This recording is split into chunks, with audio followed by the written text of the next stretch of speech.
Eu quero que você abra sua Bíblia, por favor, em segunda carta de Paulo aos Coríntios, capítulo 1. Robinho, se puder dar um pouquinho mais de microfone para mim, um pouquinho mais de volume, por favor. 2 Coríntios, capítulo 1.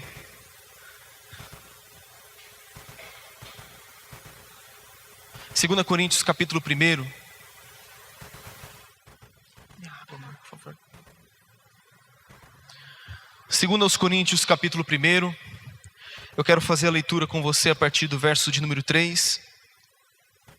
Eu quero nesta noite compartilhar uma palavra muito especial ao seu coração. Particularmente eu tenho assim eu acredito que uma veia ministerial, um chamado especial, um chamado ministerial mais específico para mensagens de exortação, para mensagens que confrontam, né, o nosso comportamento, confrontam a nossa conduta. E as últimas mensagens que nós temos ministrado têm sido mensagens mais fortes, mais enérgicas. Mas eu aprendi com um pastor que às vezes nós precisamos fazer um pit stop, né? Quando você está assistindo uma corrida de Fórmula 1 e os carros estão andando lá a 100, 200, 300 km por hora, eles precisam fazer um pit stop, né? Para poder fazer a troca dos pneus, para poder abastecer o carro, para poder voltar para aquela corrida, né? Terminar a sua jornada. Nesta noite eu quero fazer um pit stop. Eu quero trazer uma mensagem de encorajamento para o seu coração, uma mensagem de conforto para o seu coração. E eu gostaria de ler com você a partir do verso de número 3, em que Paulo diz assim: Bendito seja o Deus e Pai de nosso Senhor Jesus Cristo, o Pai de misericórdias e Deus de toda consolação. É Ele que nos conforta em toda a nossa tribulação, para podermos consolar os que estiverem em qualquer angústia, com a consolação com que nós mesmos somos contemplados por Deus.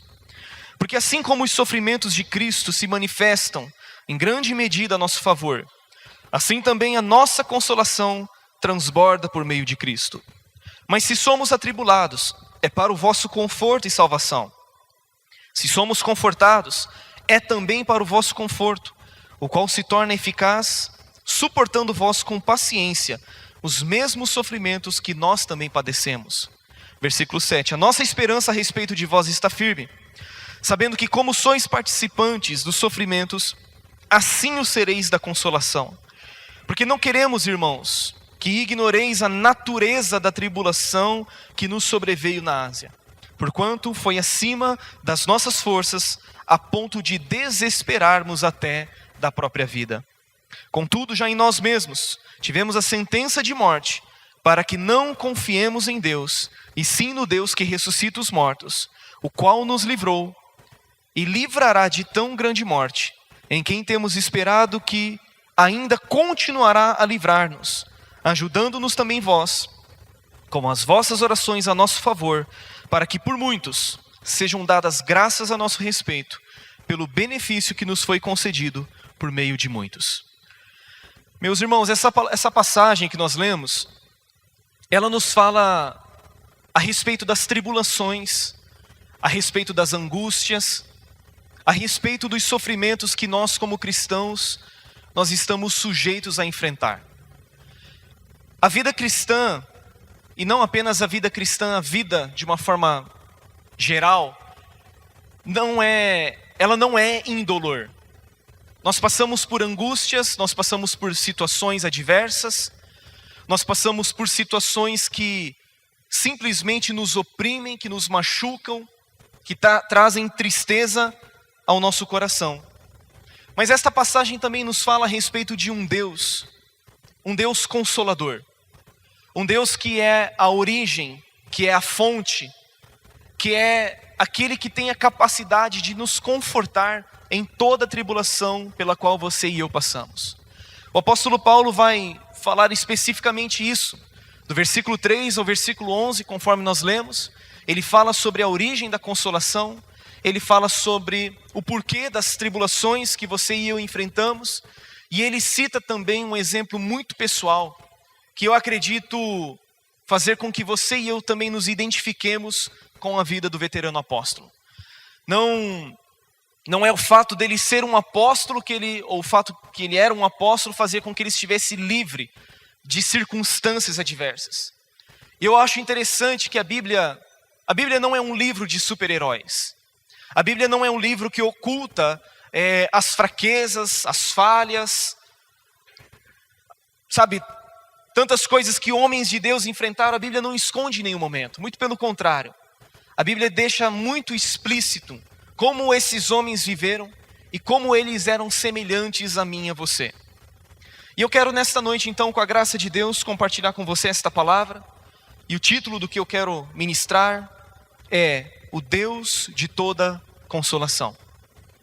O título da minha mensagem é O Deus de toda consolação. Como primeiro ponto, eu quero destacar o seguinte: Deus, a fonte de toda consolação. Os versos 3 e 4, Paulo diz: Bendito seja o Deus e Pai de nosso Senhor Jesus Cristo, o Pai de misericórdias e Deus de toda consolação. Até só o versículo 3. Bendito seja o Deus e Pai de nosso Senhor Jesus Cristo, o Pai de misericórdias e Deus de toda consolação.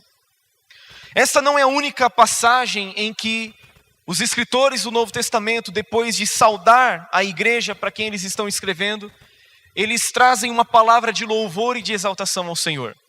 Paulo começa a escrever entoando um cântico de louvor, um cântico de exaltação a Deus.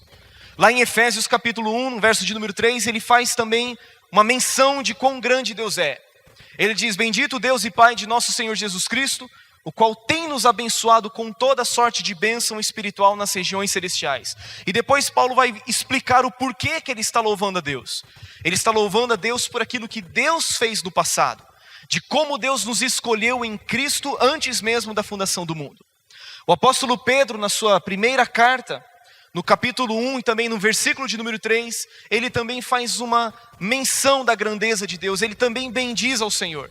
Ele diz: Bendito o Deus e Pai de nosso Senhor Jesus Cristo, que segundo a sua muita misericórdia, nos regenerou para uma viva esperança.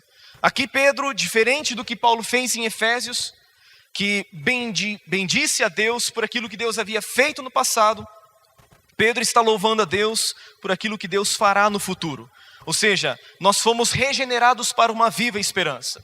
Existe um futuro nos aguardando, existe uma eternidade aguardando a mim e a você. Mas nesta passagem de 2 Coríntios que nós lemos, no capítulo 1, verso de número 3, Paulo bendiz a Deus.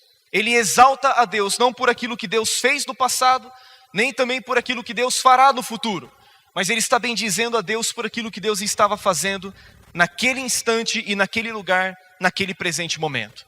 Significa que você e eu temos motivo para louvar a Deus por aquilo que Ele fez no passado, por aquilo que Ele fará no futuro, mas também nós devemos bendizer a Deus por aquilo que Ele está fazendo hoje. E Paulo diz: Bendito seja o Deus e Pai de nosso Senhor Jesus Cristo, o Pai de misericórdias e o Deus de toda consolação. E Paulo diz: é Ele que nos conforta em toda a nossa tribulação. Então nós devemos louvar e engrandecer a Deus, porque apesar dos muitos sofrimentos que você e eu estamos sujeitos a enfrentar, Deus está presente para te consolar, para te confortar em toda e qualquer tribulação que você passe. E Paulo faz menção de Deus como sendo o Deus de nosso Senhor Jesus Cristo, mostrando que Deus se revelou a nós, a mim e a você, através de Jesus. Mas ele fala duas coisas a respeito do caráter de Deus. Primeira coisa que ele diz, que Deus é o Pai de misericórdias. Deus é o nosso Deus, Ele é o Pai de misericórdias. Paulo não apenas está dizendo que Deus é misericordioso, mas ele está dizendo que Deus é a fonte de toda misericórdia, que você e eu somos alvos. Eu e você somos alvos da misericórdia de Deus.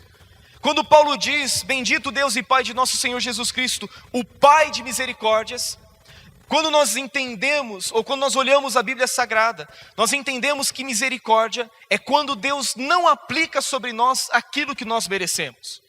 Por exemplo, nós merecemos o juízo divino, mas Deus, na sua misericórdia, não aplica sobre nós a sua ira. Ele nos poupa, Ele nos priva, Ele aplica sobre nós o quê? A sua misericórdia. Mas nesta passagem especificamente, quando Paulo diz que Deus é Pai de misericórdias, está dizendo que tudo aquilo que nos sobrevém, Deus aplica a sua misericórdia. Eu gosto de um salmo que diz que se não fosse o Senhor que esteve ao nosso lado quando os homens contra nós se levantaram, nós teríamos sido consumidos. E a Bíblia diz que as misericórdias do Senhor não têm fim.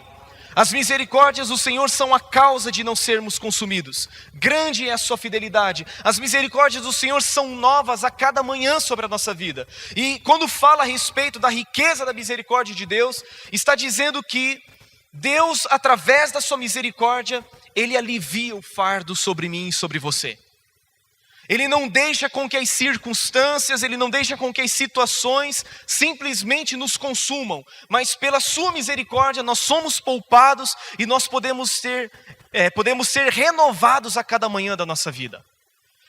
Deus é Pai e Ele é um Pai de misericórdias. E Paulo ainda diz que Deus é o Deus de toda consolação. Meu irmão, toda consolação que você e eu precisamos está em Deus.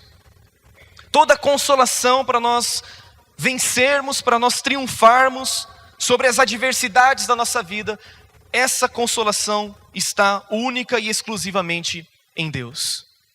Deus é a fonte de toda consolação na minha e na sua vida.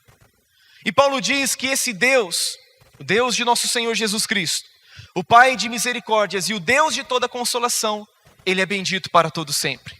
E é Ele que nos conforta em toda a nossa tribulação. Versículo de número 4, ele diz isso: é Ele que nos conforta em toda a nossa tribulação. Alguém aqui passa por tribulação? Não, glória a Deus por isso, irmão, coisa boa. Todos nós enfrentamos tribulações diárias, tribulações diversas, tribulações variadas em muitas áreas da nossa vida. E a palavra tribulação traz a ideia de um peso esmagador. Somos achatados por sentimentos, por circunstâncias. E conforme eu disse, a vida não é indolor. A vida cristã não é uma vida cristã indolor. Nós passamos por dores, passamos por sofrimentos, passamos por aflições na nossa vida. Mas da mesma forma que nós passamos pelas tribulações, nós também podemos experimentar conforto e consolo da parte de Deus. Da mesma forma que devemos nos regozijar pela graça que nós recebemos da parte de Deus, nós devemos também nos regozijar, nos gloriar nas próprias tribulações. Paulo, escrevendo a Romanos capítulo 5, escrevendo aos Romanos no capítulo 5, verso de número 3, ele diz o seguinte: e não somente isto, mas também nos gloriamos nas próprias tribulações, sabendo que a tribulação produz perseverança, e a perseverança, experiência, e a experiência, esperança. Paulo está dizendo, nós não apenas nos gloriamos na esperança da glória de Deus, nós não apenas nos gloriamos naquilo que Deus fez por nós, mas nós também nos gloriamos nas próprias tribulações. Por quê? Porque as tribulações, elas produzem perseverança. Se não fossem as tribulações que nós enfrentamos na nossa vida, nós jamais seríamos pessoas perseverantes. Se as tribulações não estivessem presentes, não fizessem parte da nossa vida, nós não teríamos uma virtude, a virtude chamada perseverança. E a perseverança produz o quê? Produz experiência. A perseverança vai produzir em nós o quê? Um caráter aprovado. Pela tribulação nós experimentamos perseverança, e a perseverança vai gerar em nós a experiência. Muitas vezes, queridos, nós somos cristãos teóricos.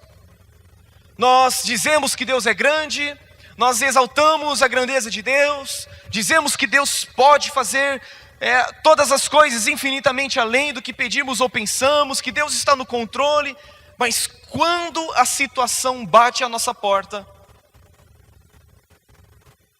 aí muda a coisa. E a Bíblia está dizendo que a tribulação vai produzir perseverança, e a perseverança vai gerar o quê? Experiência. Vai te levar a um lugar de maturidade, vai te levar a um lugar de experimentar na prática aquilo que nós confessamos com os nossos lábios. A perseverança gera experiência, e a experiência gera o quê? esperança. E no versículo 5, Paulo vai dizer: ora, a esperança não confunde, porque o amor de Deus um dia foi derramado. Porque o amor de Deus um dia será derramado? Também não. Paulo está dizendo, porque o amor de Deus é derramado em nosso coração, através do Espírito Santo que nos foi dado, que nos foi outorgado. Isso significa que no meio da tribulação, no meio da luta, no meio da provação, você pode experimentar esperança. Por quê? Porque o amor de Deus é derramado em seu coração através do Espírito Santo.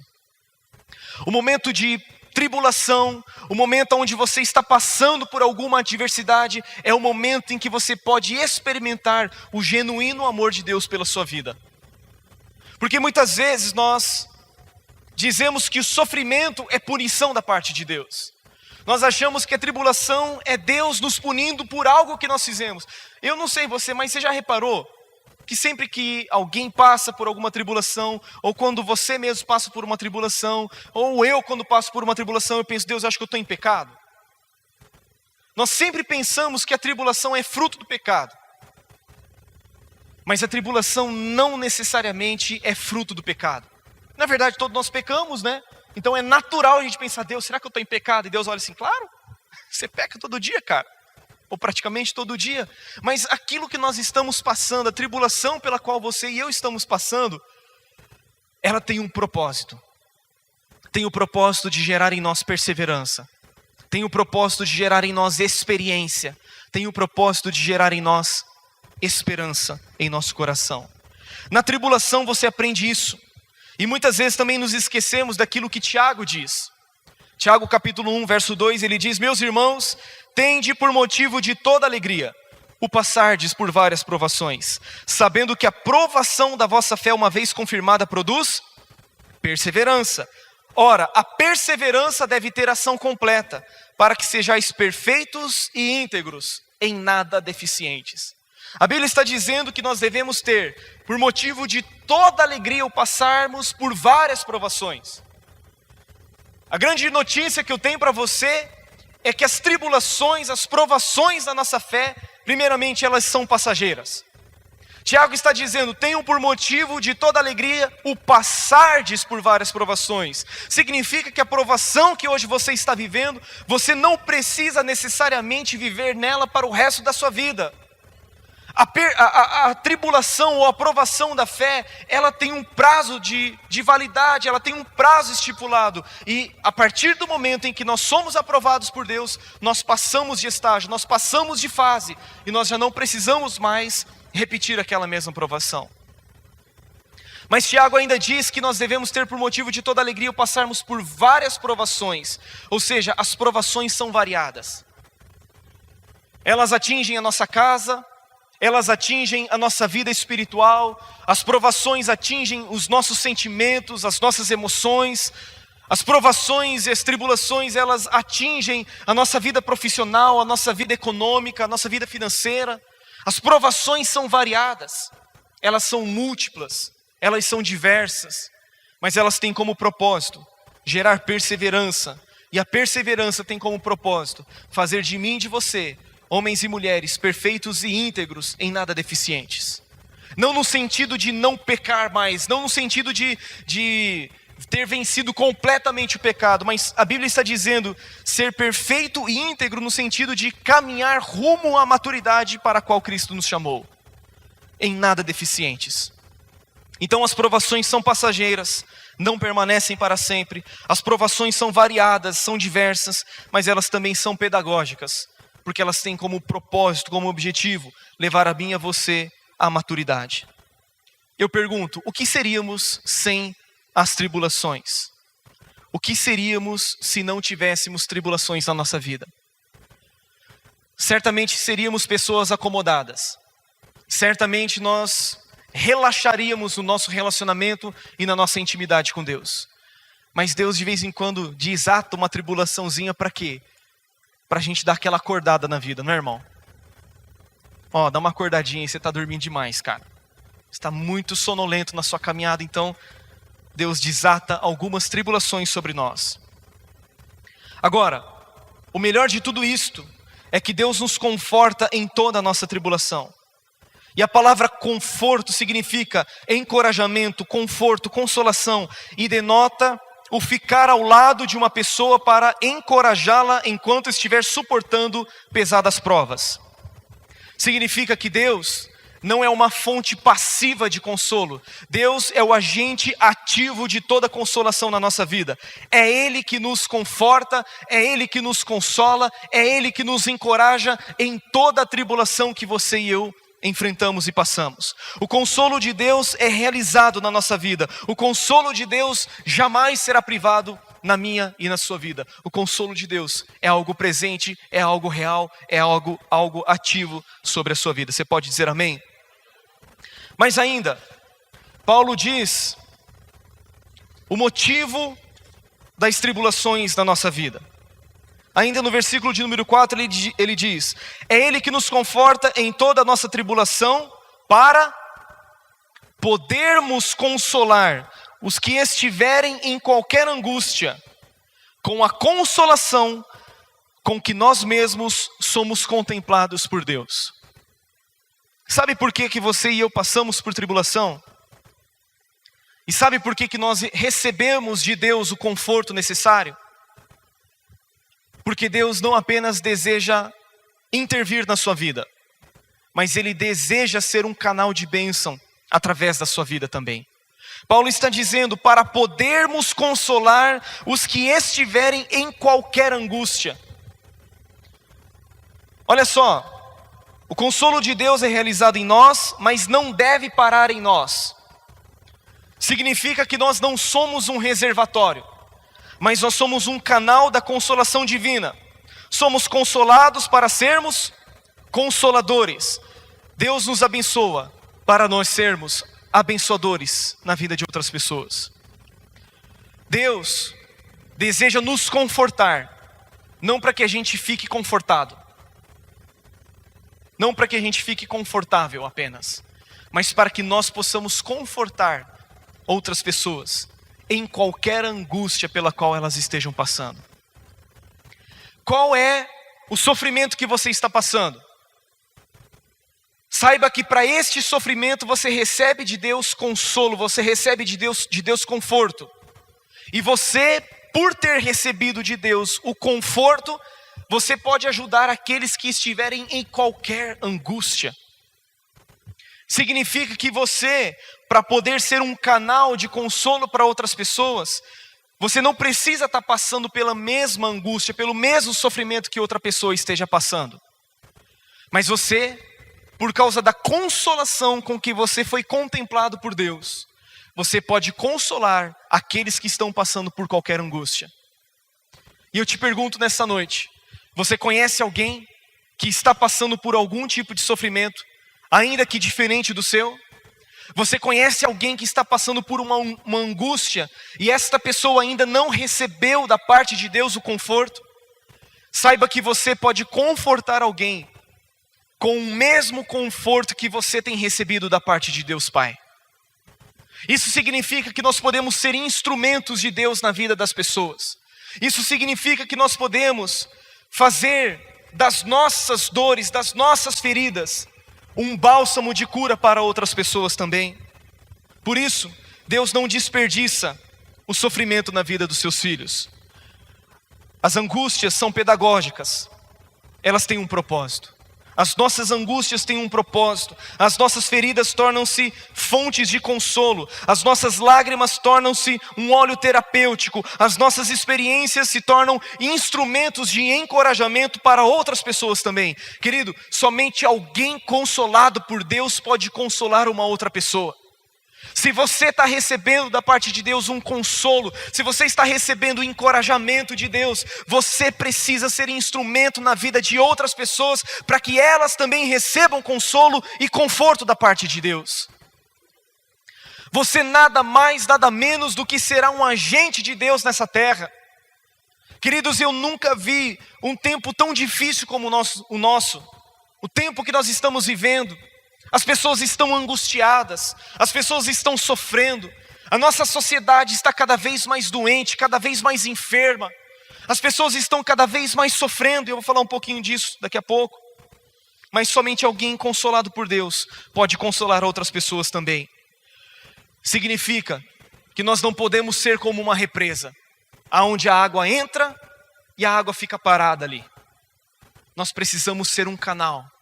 Nós precisamos ser como um rio, aonde a água entra e a água sai. Aonde você e eu recebemos de Deus, mas nós também transbordamos aquilo que nós temos recebido da parte de Deus. Você pode dizer amém? Nos versículos 5 a 7, Paulo vai dar uma explicação do sofrimento. Depois de tratar da origem, da realidade e do propósito do consolo, Paulo passa a falar sobre os sofrimentos do povo de Deus.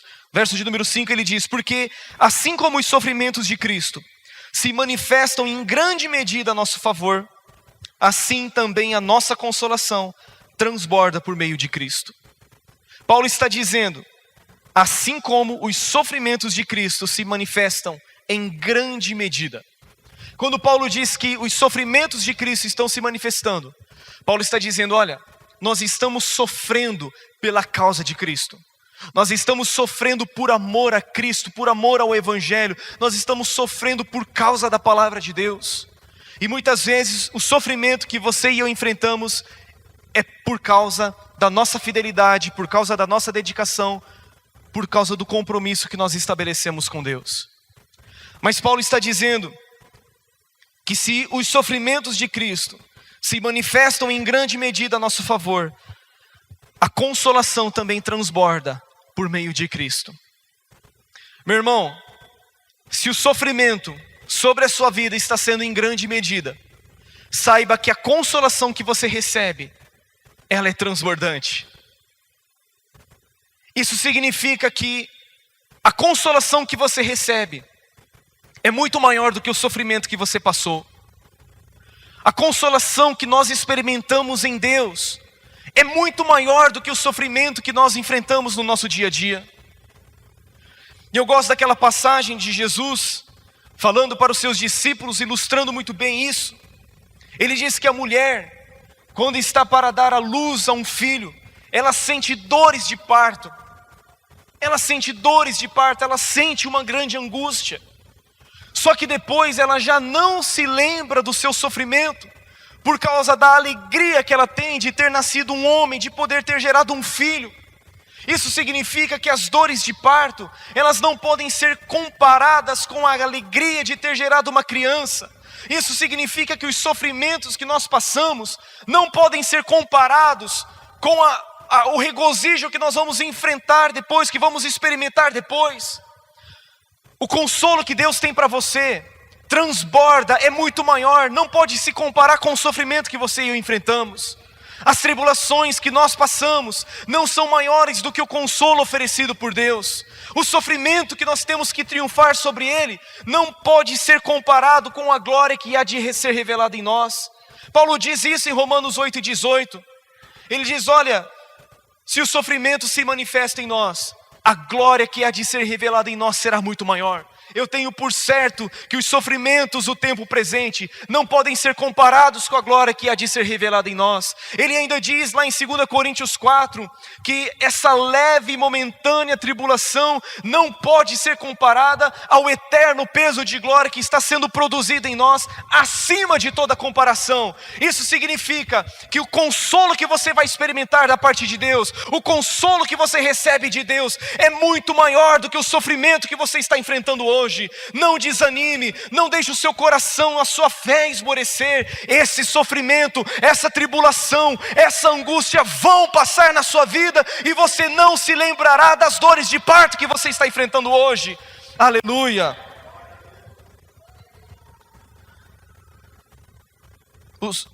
Os consolos que recebemos de Deus são muito maiores do que os sofrimentos que nós enfrentamos.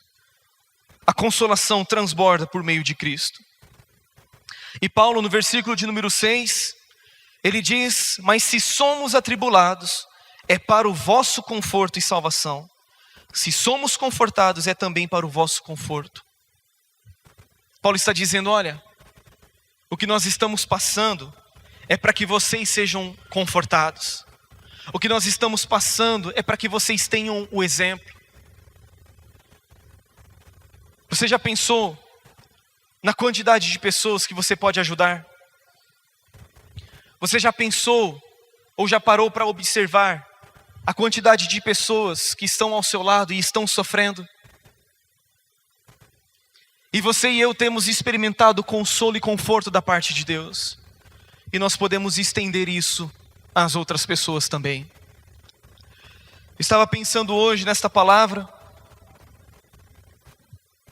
O que seria de nós, queridos? Mais uma vez eu pergunto. O que seria de nós se nós não passássemos por tribulações? Nós simplesmente olharíamos para as pessoas e as veríamos nos seus sofrimentos e nós simplesmente diríamos, é por causa do pecado. Porque crente tem uma mania de se ensoberbecer. Crente tem uma mania de achar que tudo que tem, tudo que possui é por mérito próprio. E nós com o tempo, nós temos a tendência de nos esquecermos da graça do Senhor. De nos esquecermos daquilo que Cristo fez por nós. E nós simplesmente olhamos para as pessoas e dizemos, sim, elas estão sofrendo por causa do pecado. E, ó, tá vendo? Isso é consequência do pecado. Só que Deus está olhando para nós e está nos dizendo, meu filho, não importa por que ela está sofrendo. O que importa é que você está recebendo consolo da minha parte. E você pode ser um instrumento para que essa pessoa deixe de sofrer. Para que essa pessoa experimente conforto. Para que essa pessoa experimente o consolo da minha parte. E nós precisamos atentar a uma realidade na qual nós estamos inseridos. Uma realidade que nós já estamos vivendo.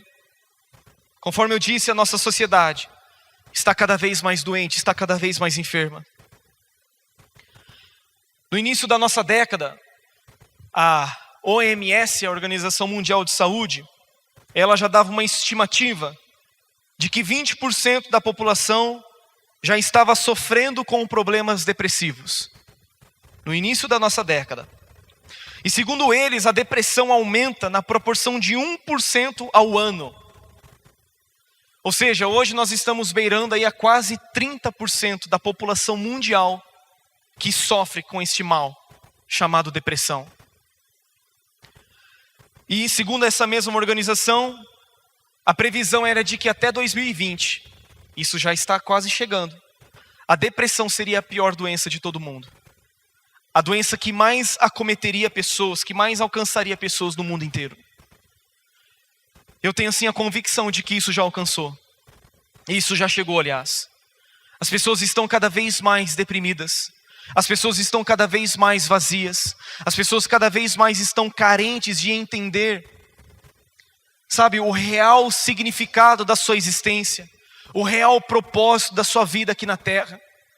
E por elas não conhecerem a Deus, por elas não se conhecerem em Deus, elas estão vivendo um vazio cada vez maior. Elas estão vivendo, sabe, num vazio cada vez mais profundo. Ontem, o que foi ministrado aqui me fez refletir, tem me feito refletir muito. Que já há bastante tempo nós temos falado sobre redes sociais. E já havíamos estabelecido a ministração desse tempo já há algum tempo. Desse tema há algum tempo, desculpa. E o que nós temos visto hoje são as pessoas vivendo uma futilidade baseada nas redes sociais. E particularmente eu entendo que as redes sociais, elas têm não apenas destruído a vida das pessoas, mas as redes sociais têm revelado o que de fato as pessoas estão vivendo. Como elas estão se sentindo. Como as pessoas estão vazias cada vez mais. Sabe, queridos, minha esposa, pastora Rita, que trabalham numa organização que lida com adolescentes. Muitas vezes chegam até elas, jovens, adolescentes, pessoas que dizem, olha, eu já tentei tirar minha vida umas 4, 5 vezes. Eu mesmo tive a oportunidade de conversar outro dia com uma pessoa, e ela disse, pastor, eu já tentei tirar minha vida e não deu certo. Eu falei, sim, se não deu certo é porque Deus tem um propósito na sua vida. A Bíblia diz que todos os teus dias já foram escritos e determinados por Deus, quando nenhum deles ainda havia acontecido. Sabe, queridos, nós precisamos entender que se nós somos atribulados é para o conforto de outras pessoas. Se somos confortados é também para que outras pessoas recebam um conforto. E é tempo de nós como igreja tirarmos, os olhos do nosso próprio umbigo. Porque nós temos a tendência de que quando nós estamos passando por algum sofrimento, a gente tem a tendência de cuidar só do nosso próprio sofrimento. Não, agora eu estou sofrendo, agora eu estou passando por isso, estou passando por aquilo outro, eu não quero saber de ninguém. Mas se você está sendo atribulado, existe um conforto da parte de Deus, existe um consolo da parte de Deus, e é para que você olhe para as pessoas que estão à sua volta, é para que você olhe para as pessoas que estão sofrendo perto de você. E às vezes as pessoas estão em depressão do nosso lado e a gente nem percebe. Às vezes as pessoas estão tristes, estão angustiadas, e a gente leva sempre para o lado pessoal. É porque a pessoa é mal educada mesmo, é porque não sei o quê, é porque, E a gente não entende a gravidade do problema que a pessoa está passando. Mas é tempo de nós como igreja, primeiramente, recebermos conforto da parte de Deus. É tempo de você entender que Deus é Pai de misericórdias, que Deus é Deus de toda consolação, que Ele não desampara você, que Ele está presente na sua vida todos os dias. Interessante que na semana passada, nós terminamos a nossa mensagem, o nosso culto, voltado para essa área de cura, para essa área de restauração. A Bíblia diz que Deus é Pai de órfãos e juiz de viúvas. Ele faz com que o solitário habite em família. Deus tem a capacidade de restaurar a nossa identidade. Deus tem a capacidade de restaurar o nosso íntimo e de fazer-nos enxergar a nossa verdadeira identidade nele. É tempo de nós experimentarmos consolo e conforto da parte de Deus, para nós também podermos consolar outras pessoas. Receba isso em nome de Jesus. Olhe para o seu lado, olhe para as pessoas que estão à sua volta. E Paulo diz ainda no versículo 6... Se somos atribulados, é para o vosso conforto e salvação. Se somos confortados, é também para o vosso conforto, o qual se torna eficaz, suportando vós com paciência os mesmos sofrimentos que nós também padecemos. Ou seja, estamos todos nesse mesmo barco. E Paulo está dizendo, olha, o que nós estamos enfrentando é para que vocês tenham paciência. É para que vocês também vençam aquilo que nós estamos passando, aquilo que nós estamos vencendo também. No verso de número 7 ele diz: a nossa esperança a respeito de vós está firme, sabendo que como sois participantes dos sofrimentos, assim o sereis da consolação. Eu quero perguntar, existe alguém aqui passando por algum sofrimento na vida? Em alguma área da vida? Amém? Paulo está dizendo, olha, a nossa esperança a respeito de vós está firme, sabendo que como sois participantes dos sofrimentos, assim o sereis também da consolação. Se você está passando por sofrimento, se prepare, a sua consolação vai chegar. Você vai experimentar consolo, em nome de Jesus. Em terceiro lugar, Paulo fala sobre uma experiência própria. Uma provação que eu poderia dizer que era uma provação desesperadora. Versículo 8 ele diz: porque não queremos, irmãos, que ignoreis a natureza da tribulação que nos sobreveio na Ásia, porquanto foi acima das nossas forças, a ponto de desesperarmos até da própria vida. Paulo passa do princípio geral que Deus encoraja cristãos em suas provas para a sua situação particular. E ele enriquece a sua exposição com essa ilustração pessoal. Ele abre espaço para contar à igreja uma dolorosa e dramática experiência vivida na Ásia, especificamente na cidade de Éfeso. Quando nós lemos o livro de Atos, a viagem missionária que Paulo fez na região da Ásia, a Bíblia não fala especificamente qual é o sofrimento ao qual Paulo está se referindo. Mas Paulo está dizendo que a natureza da tribulação que ele teve na Ásia foi acima das suas próprias forças. Querido, você já enfrentou alguma situação que quando você olha para você mesmo, aquela situação que você está vivendo está acima das suas próprias forças?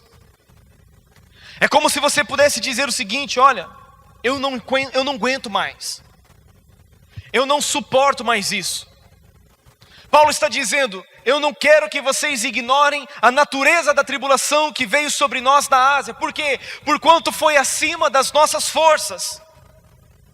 Existem situações que você e eu vivemos que simplesmente estão acima da nossa capacidade de lidar. Sofrimentos, lutos, angústias, tribulações que você e eu enfrentamos, que estão acima das nossas próprias forças. É como se nós disséssemos: chegou o fim da linha para mim, não aguento mais, joguei a toalha, não consigo mais vencer isso. E quando eu disse que a Bíblia não é um livro de super-heróis, Paulo está dizendo: olha, eu enfrentei isso lá na Ásia.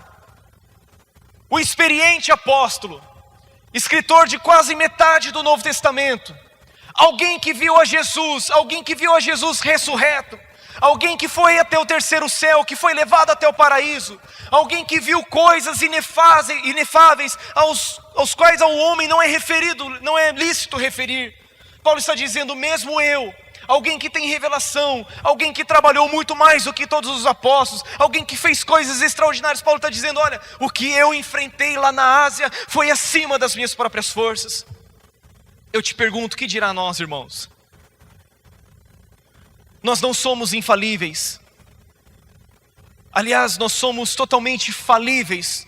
Nós somos totalmente suscetíveis às situações, às circunstâncias, e nós podemos muito facilmente desabar diante delas e dizer: Senhor, eu não aguento mais. Paulo está dizendo: olha, foi acima das nossas forças.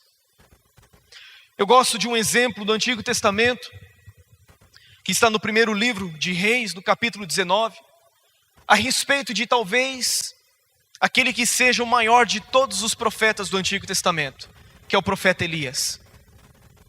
A Bíblia diz no capítulo 17 que ele orou e parou de chover, veio seca sobre toda a terra. A Bíblia diz que no capítulo 18 ele confronta Acabe, que era o rei de Israel, idólatra. Ele desafia os 450 profetas de Baal e os 400 profetas de Azerá. Ele chama a nação de Israel para um arrependimento. Ele confronta a nação de Israel com o pecado que eles estavam vivendo. Ele restaura o altar do Senhor que estava em ruínas. Ele prepara um sacrifício, ele joga água sobre aquele sacrifício e ele diz assim: Deus, responde com fogo a esse sacrifício. E de repente, bum, desce fogo do céu e consome o holocausto que Elias havia preparado. A nação de Israel se levanta, persegue e mata todos aqueles profetas. Ele enfrentou 850 profetas. Capítulo 19, uma mulher chamada Jezabel disse: Elias está jurado de morte. A Bíblia diz que ele temeu e ele simplesmente fugiu do lugar onde ele estava. E a Bíblia diz que ele caminhou para um certo lugar, ele se assentou debaixo de um zimbro, debaixo de uma árvore, e ele disse: Senhor, chega. A Bíblia diz que Elias pediu para si a morte e disse: Senhor, para mim já deu. Toma agora a minha alma, porque eu não sou melhor do que os meus pais. O que Elias estava enfrentando era uma situação que simplesmente estava acima das suas próprias forças. Mas Deus simplesmente foi até o encontro daquele profeta, consolou aquele profeta, reanimou aquele profeta. Deus falou com aquele profeta, não no terremoto, não no vento forte, não na saraivada, mas Deus falou com aquele profeta numa brisa leve, numa brisa suave. É como se Deus estivesse dizendo assim: eu entendo você, Elias, mas eu estou com você. O que nós poderíamos dizer ainda a respeito de Davi, o grande rei de Israel? O grande rei de Israel, o maior rei que a nação de Israel já teve. Ele que antes de assumir o trono de Israel, ele morava numa cidade chamada Ziklag. E ele vai até a uma batalha juntamente com todos os seus soldados, com todos os seus guerreiros, dando um apoio para o rei dos filisteus. Mas o rei dos filisteus disse: não, Davi, você não vai com a gente. É melhor que você volte, os príncipes dos filisteus não vão aceitar você. E quando Davi se dirige de volta para a sua casa, para a cidade de Ziklag, a Bíblia diz que ele encontra aquela cidade toda devastada. Ele encontra aquela cidade toda queimada. E ainda, as mulheres e os filhos, as crianças, todos haviam sido levados cativos. E a Bíblia diz no primeiro livro de Samuel, no capítulo 30, no verso 4: então Davi e o povo que se achava com ele ergueram a voz e choraram até não terem mais forças para chorar. Queridos, quando nós chegamos nesse nível de chorarmos até não termos mais força, é porque o que nós estamos enfrentando está acima das nossas próprias forças. E a Bíblia diz que Davi e todos os que estavam com ele choraram até não ter mais forças. Você já chorou até não ter mais força? Você já chorou até não conseguir mais chorar? Você já chorou até esgotar toda a sua força? E a Bíblia diz que Davi e todos os que com ele estavam, eles choraram e se angustiaram muito. Ainda no verso de número 6 diz: Davi muito se angustiou, pois o povo falava de apedrejá-lo, porque todos estavam em amargura, cada um por causa de seus filhos e de suas filhas. Mas a Bíblia diz: porém Davi se reanimou no Senhor, seu Deus. Talvez você esteja chorando, sem que ninguém veja. Talvez você esteja enfrentando um sofrimento que ninguém está vendo. Talvez você esteja enfrentando uma angústia que ninguém talvez esteja se importando. Só que a Bíblia diz que Davi se reanimou, ele renovou as suas forças, ele se fortaleceu no Senhor, o seu Deus.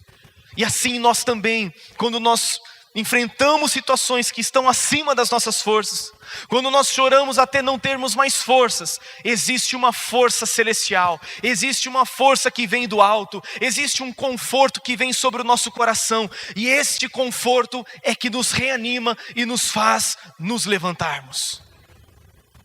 Aleluia! Meu irmão, existe consolo da parte de Deus sobre a sua vida. Existe conforto da parte de Deus para mim e para você. E Paulo diz: foi acima das nossas forças, a ponto de desesperarmos até da própria vida. E ele diz no verso de número 9: contudo, já em nós mesmos tivemos a sentença de morte, para que não confiemos em nós, e sim no Deus que ressuscita os mortos. Paulo está dizendo: olha, eu já assumi a sentença de morte. Olha, eu já assumi essa sentença porque eu reconheço que eu não tenho capacidade suficiente de vencer isso. E Paulo diz, olha, coloca aqui no telão por favor. Paulo diz: contudo,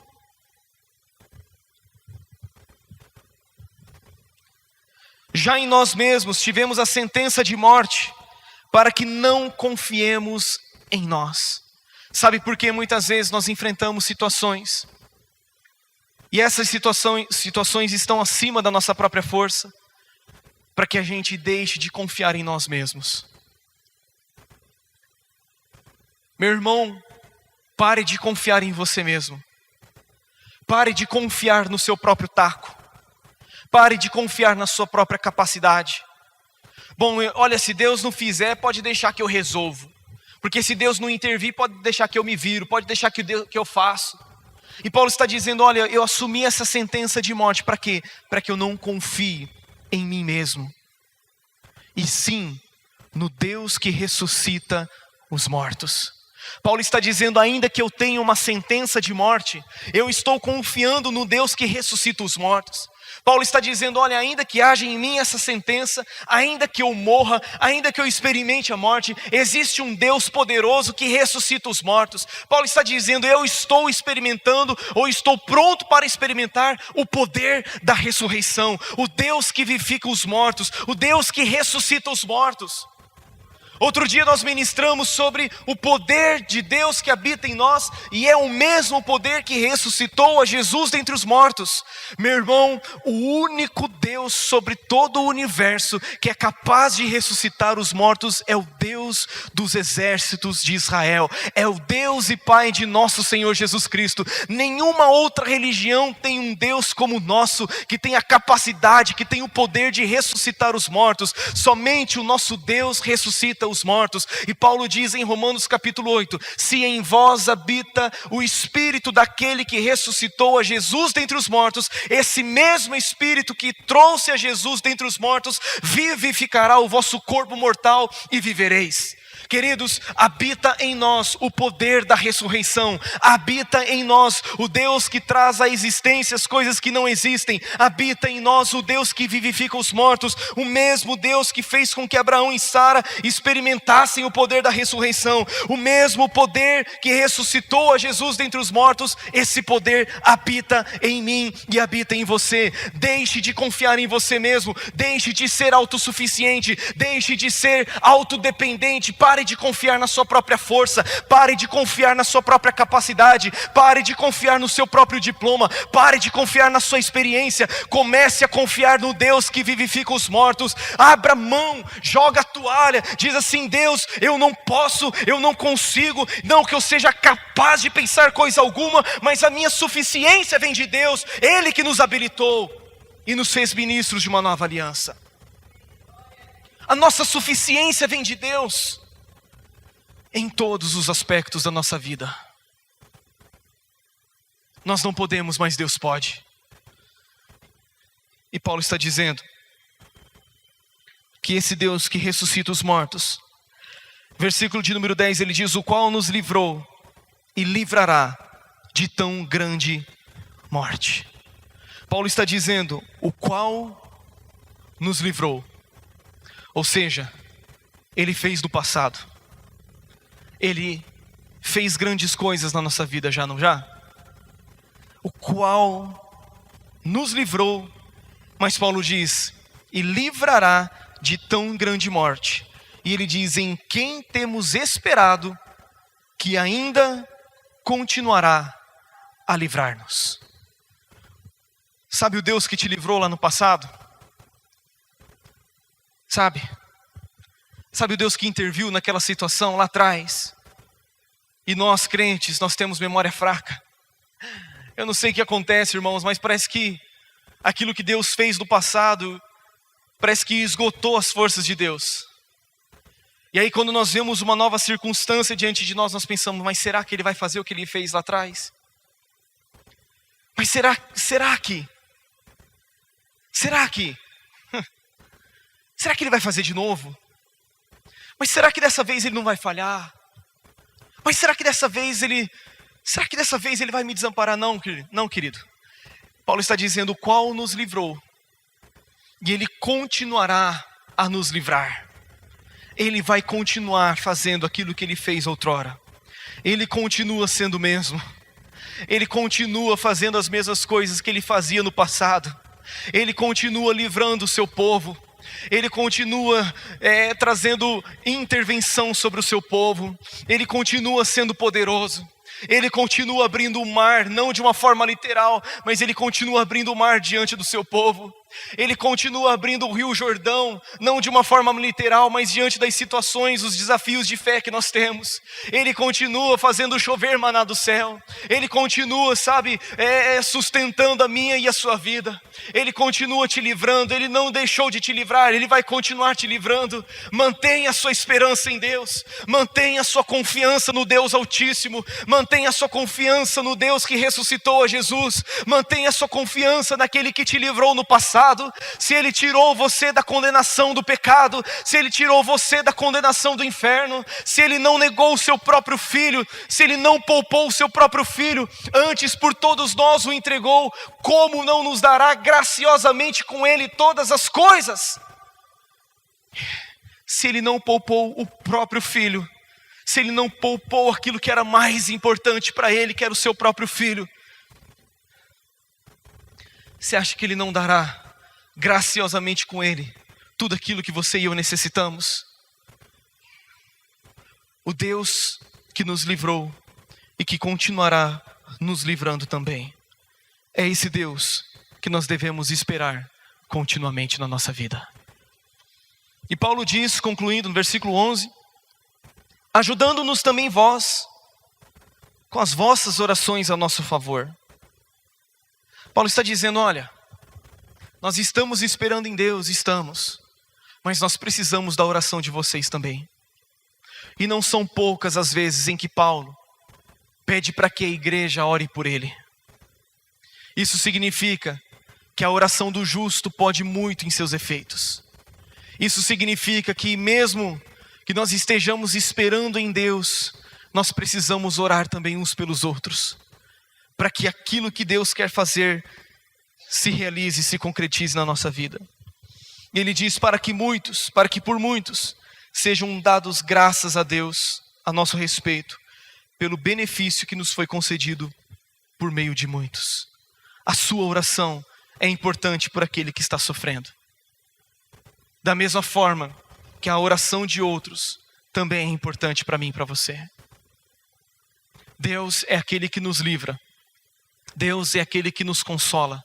Deus é aquele que nos conforta, para nós também podermos consolar aqueles que estão em qualquer angústia. Eu quero que você, nesta noite, receba da parte de Deus consolo e conforto, mas que este consolo e conforto transbordem por meio da sua vida, e você possa ser um instrumento na vida de outras pessoas também.